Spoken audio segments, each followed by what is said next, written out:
The Georgia sun beat down mercilessly on Fort Benning's firing range, turning the red clay into dust that clung to everything. Staff Sergeant Jake Morrison wiped the sweat from his brow and squinted at the horizon where heat waves made the distant treeline shimmer like a mirage. He'd been in the Army for 12 years, trained hundreds of soldiers, and earned every ribbon on his chest through blood, sweat, and determination. But today, standing in front of 40 fresh recruits, he felt something different in the air. Among the sea of nervous faces, one stood out. Private Danny Chun, barely 22 years old, sat cross-legged in the dirt with a worn notebook balanced on his knee. While the other soldiers checked their weapons or traded jokes to mask their anxiety, Danny sketched something intricate, his pencil moving with surgical precision across the page. Jake approached, his boots crunching on the dry earth. "What are you working on, Private?" Danny looked up, his dark eyes reflecting an intensity that didn't match his slight frame. "Just calculations, Sergeant. Trying to figure out optimal firing angles based on terrain elevation and wind patterns." Jake glanced at the notebook. Instead of doodles or letters home, he saw complex mathematical formulas, trigonometric equations, and detailed topographical sketches. The kid had mapped out the entire training ground from memory, complete with elevation markers and distance measurements. "We have range finders for that, soldier." Danny nodded quickly, closing the notebook. "Yes, Sergeant. I know. I just like to understand the why behind the what." The other soldiers had noticed the exchange. Corporal Brett Hutchins, a muscular Texan with 3 years of service, laughed loud enough for everyone to hear. "Look at the professor over here. What did you do before the Army, Chen? Design video games?" The group erupted in laughter. Danny's face flushed red, but he said nothing. Jake shot Hutchins a warning glare, but the damage was done. For the rest of the afternoon, as they ran through basic gunnery drills, the jokes continued. "Einstein, calculator boy, the professor." Danny endured it all in silence, hitting his targets with mechanical precision but never volunteering an answer or offering a suggestion. That evening, as the sun painted the sky in shades of orange and purple, Jake found Danny alone at the base library, surrounded by military strategy books and field manuals. The young private was comparing historical battle formations with modern tactical approaches, his notebook now filled with even more detailed annotations. "You don't have to prove anything to them," Jake said quietly, pulling up a chair. Danny looked up, surprised. "I'm not trying to prove anything, Sergeant. I'm trying to learn. My grandfather fought in Vietnam. He was a forward observer, called in artillery strikes. He used to tell me that the difference between victory and defeat often came down to who understood the geometry of the battlefield better. Smart man. He died when I was 15. Never got to see me enlist." Danny's voice carried a weight that made him seem older than his years. He always said modern soldiers rely too much on technology. That if the computers fail, if the GPS goes down, you need to know how to think with just a map, a compass, and your brain. Jake studied the kid's notes more carefully. What he saw made him pause. Danny wasn't just doing math problems. He was developing entirely new tactical approaches, using principles of triangulation and geometry that Jake had never seen applied to gunnery in quite this way. "You ever share these ideas with anyone?" Danny shook his head. "Who'd listen? I'm just a private. Besides, Hutchins is right. I probably sound like I'm trying to be smarter than everyone else. Or maybe you actually are smarter, and that scares them." The words hung in the air between them.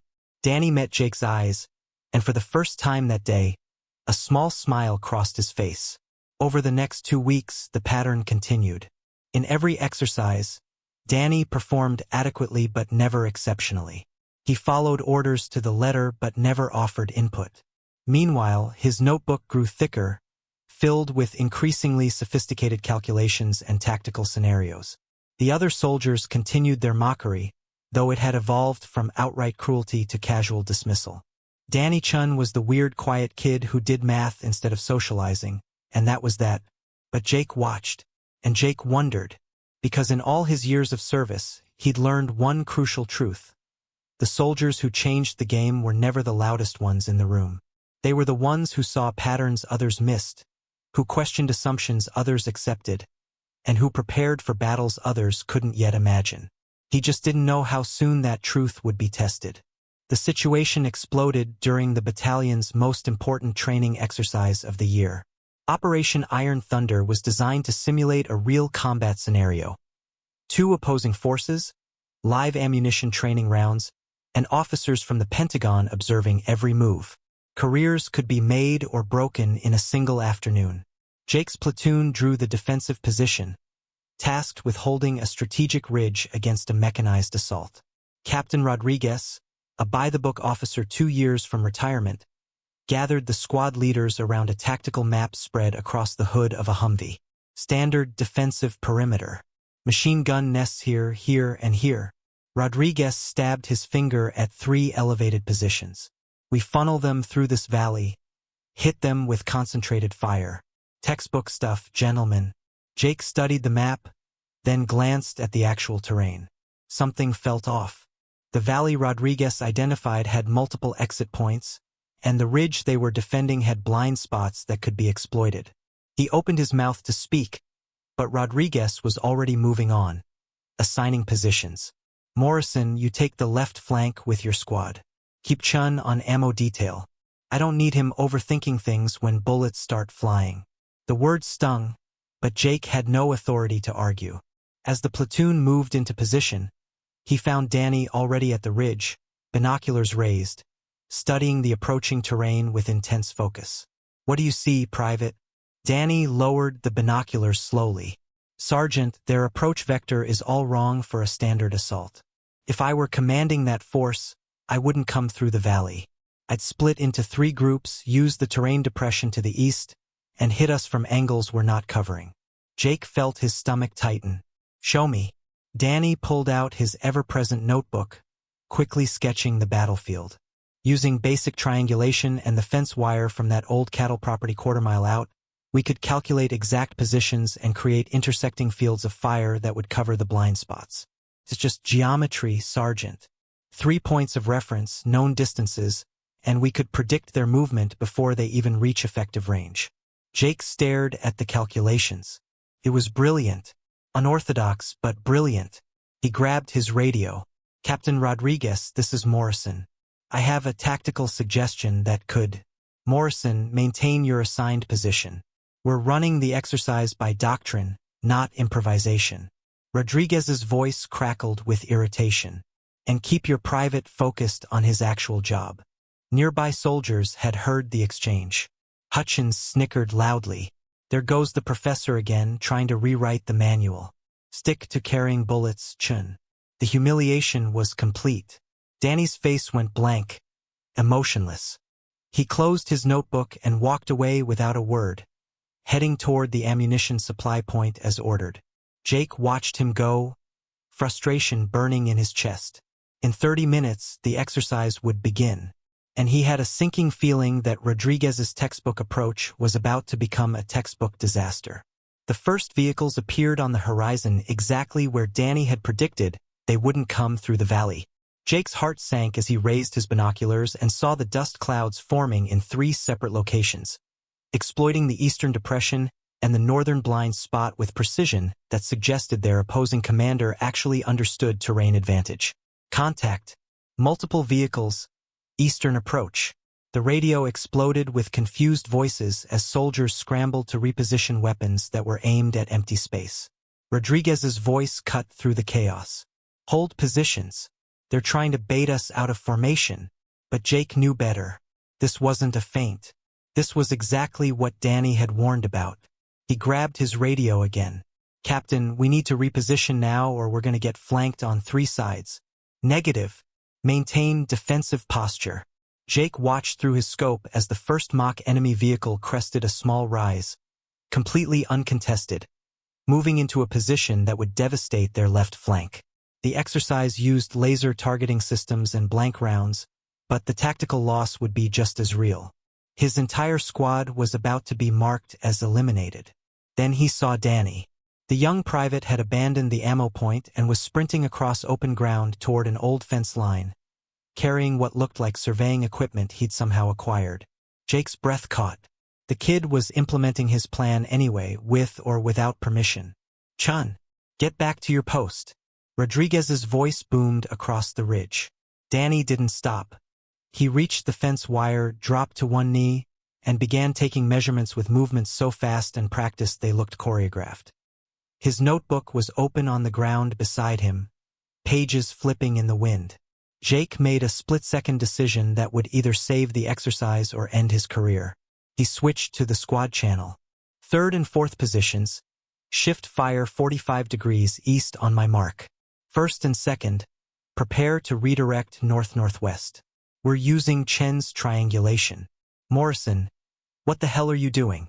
Rodriguez's voice was pure fury. Saving our asses, sir. Jake didn't wait for approval. Danny, call it out. Danny's voice came through, steady and clear despite running calculations under simulated combat pressure. Reference point Alpha, bearing 095 degrees, distance 420 meters. Intersecting fire solution creates kill zone at grid November 7. Impact in 90 seconds. Jake relayed the coordinates. His squad, trained to trust their sergeant even when orders seemed insane, adjusted their positions. The machine gunners swiveled their weapons to angles that seemed to point at nothing. Then the vehicles rolled directly into the crossfire Danny had predicted, and the laser targeting systems lit up like a Christmas display. If you're watching this and thinking that sometimes the quietest voice in the room has the loudest truth, go ahead and hit that subscribe button. Because what happens next is going to blow your mind. The first 3 vehicles triggered their elimination alarms simultaneously, red lights flashing as their systems registered fatal hits. The opposing force commander, a decorated major who'd been certain of victory, barked confused orders into his radio as his carefully planned assault disintegrated into chaos. Danny's voice remained calm, almost mechanical. Adjust fire, bearing 112 degrees. Second wave entering kill zone in 45 seconds. Target package includes 4 APCs and 2 support vehicles. Jake relayed the information, watching in amazement as his squad operated like a precision instrument. Every calculation Danny provided was perfect. Every prediction materialized exactly as forecasted. The fence wire triangulation system was working beyond anyone's wildest expectations. Rodriguez finally grasped what was happening. Morrison, how the hell is your private doing this? Jake grinned despite himself. Geometry, sir. Just geometry. The second wave rolled into the trap. 6 more vehicles eliminated in a devastating crossfire that the Pentagon observers were frantically documenting. The opposing commander tried to adapt, splitting his remaining force and attempting a desperate flanking maneuver through the southern approach. Danny was already 3 steps ahead. Third wave attempting southern bypass. Recommend reposition Alpha Team to grid Mike 3. They'll be exposed for approximately 20 seconds. That's your window. The remaining 5 vehicles drove straight into the final ambush. Within 8 minutes of first contact, 14 enemy vehicles had been eliminated without Jake's platoon suffering a single casualty. The exercise that was supposed to last 45 minutes was effectively over. Cease fire. Cease fire. The head observer's voice cracked over the open channel. Exercise terminated. All units returned to rally point for debrief. The ride back to base was surreal. Rodriguez sat in stunned silence while Jake's squad couldn't stop talking about what they just witnessed.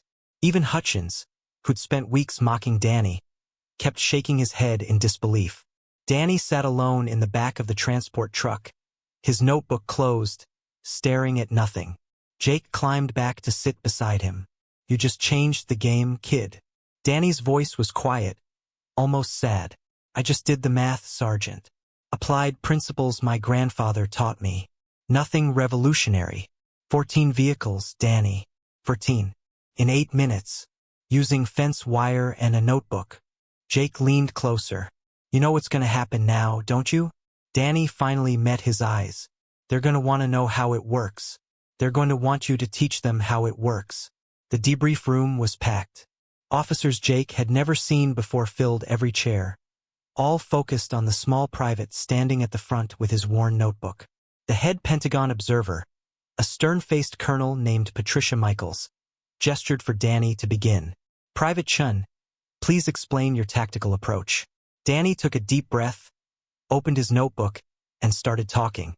As he laid out the mathematical foundations, the geometric principles, the systematic application of triangulation theory to modern gunnery, the room fell into absolute silence. The presentation lasted 47 minutes.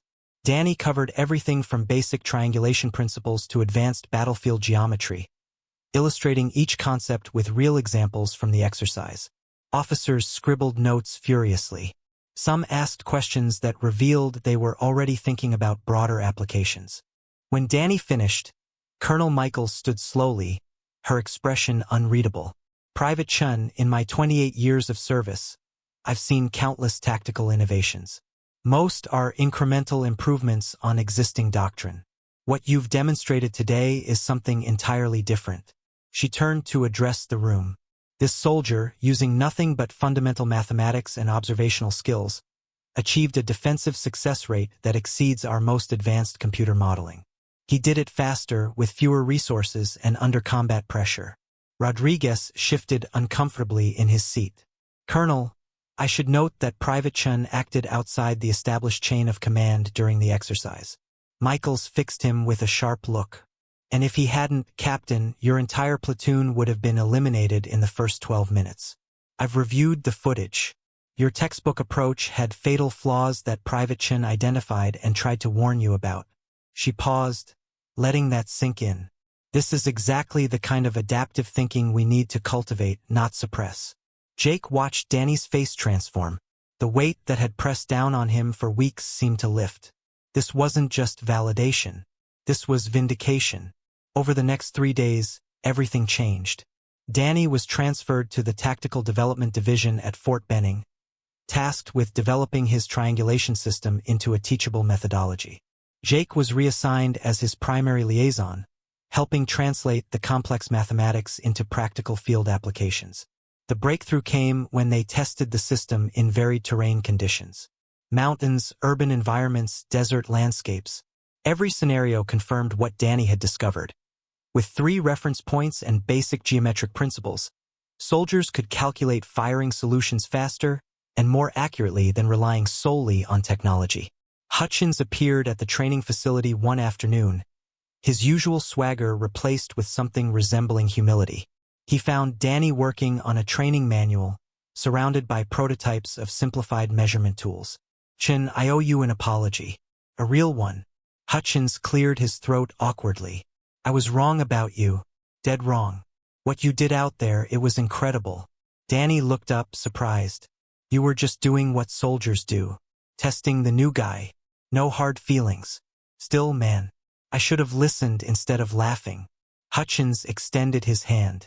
Think you could teach me some of that geometry stuff? Might make me a better gunner. The handshake felt like more than reconciliation. Felt like recognition. Danny Chun was no longer the weird kid with a notebook. He was the soldier who had changed how the Army thought about gunnery tactics. 6 months later, the first official training manual based on Danny's methods was published.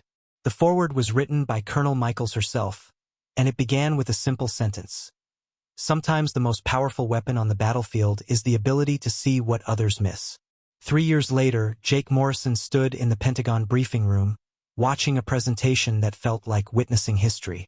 The walls displayed charts, success statistics, and testimonials from units deployed across the globe. At the center of it all stood Sergeant Danny Chun, now 25 years old, wearing the insignia of the newly created Tactical Geometry Division. The Chun triangulation method had been adopted by 7 allied nations. Training facilities from South Korea to Germany were teaching the principles Danny had sketched in that worn notebook on a dusty Georgia firing range. Combat effectiveness had increased by 38% in units that mastered the technique. Most importantly, soldiers who found themselves without technology, GPS systems down or communication disrupted, could still operate with devastating precision. Danny had changed warfare itself, and he'd done it with nothing but a pencil, paper, and the wisdom his grandfather had passed down. After the presentation, Jake found Danny on the Pentagon steps, looking out over the Potomac River. The kid who used to sit alone in libraries now commanded respect from generals. But he still carried that same notebook, edges more worn now, pages filled with new innovations. Your grandfather would be proud, Jake said quietly. Danny smiled, a genuine warmth that had been absent during those early days at Fort Benning. I think about him every day. He always said the best soldiers weren't the ones with the biggest guns, but the ones who understood the space between themselves and the enemy. He was talking about geometry, but he was also talking about empathy, understanding, seeing what others couldn't. Jake nodded. You know, that day Rodriguez shut you down, I almost did nothing. Almost let it go. But you didn't. Danny turned to face him. You trusted me when you had no reason to. Put your career on the line for a private nobody believed in. That meant everything. The sun was setting over Washington, painting the sky in brilliant oranges and purples, the same colors that had filled the Georgia sky that first evening they talked in the library. So what's next for the famous Sergeant Chin? Jake asked. Danny laughed. Same thing as always. Learning, teaching, trying to make soldiers safer and more effective. He patted his notebook. I've got about 50 new ideas I'm working through. Applications for drone defense, urban combat scenarios, even search and rescue operations. Of course you do. They stood together in comfortable silence. Two soldiers who had learned that innovation often comes from the most unexpected places. That genius can hide behind quiet eyes and a worn notebook. That sometimes the difference between defeat and victory is simply having the courage to listen to the voice everyone else ignores. Somewhere in Georgia, a new class of recruits was learning the Chen method, studying the same principles Danny had tried to explain that day on the ridge. And somewhere among them, another quiet soldier was probably sketching something brilliant that nobody was paying attention to yet. But they would. Eventually, they always did.